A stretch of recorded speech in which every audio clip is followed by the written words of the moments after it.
नमस्ते प्रणाम, जय हो भोजपुरिया समाज। हम गायक एसपी संदीप। आज हमनी के दोनों भाई एक साथ बानी से राइटर हरिराम जी। हाथ फेराना गुली पे ये जान बोला पटबू का। बोलिए कुछ। देखिए हमनी के दोनों भाई आज पटना में रिकॉर्डिंग स्टूडियो पे बानी सब।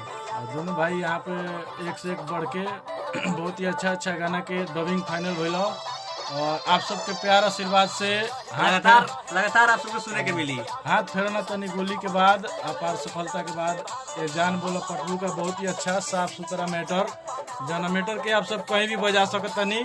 सुनी नो प्रॉब्लम। मारे लुमुसुकी ये जान बोला पटबू का हो, मारे लुमुसुकी ये जान बोला पटबू का। बहुत अच्छा गाना आ रहा बा लगातार हमनी के। अभी एगो बर्थडे गाना आवे वाला बा जौन शाह म्यूजिक वर्ल्ड पर आई। बहुत ही अच्छा आप सबके ऑर्केस्ट्रा ब्रांड भी गाना मिली और साफ सुथरा भी गाना मिली, जैसन आप सबके डिमांड हो वैसन गाना मिली। आप सब अगर फेसबुक पे देखता नहीं तो फेसबुक के फॉलो करी और राइटर हरिराम ऑफिशियल को देखता नहीं चैनल के सब्सक्राइब करी, लाइक करी, कमेंट करी और ढेर सारा प्यार दी। खूब प्यार दी। जय हो भोजपुरिया समाज।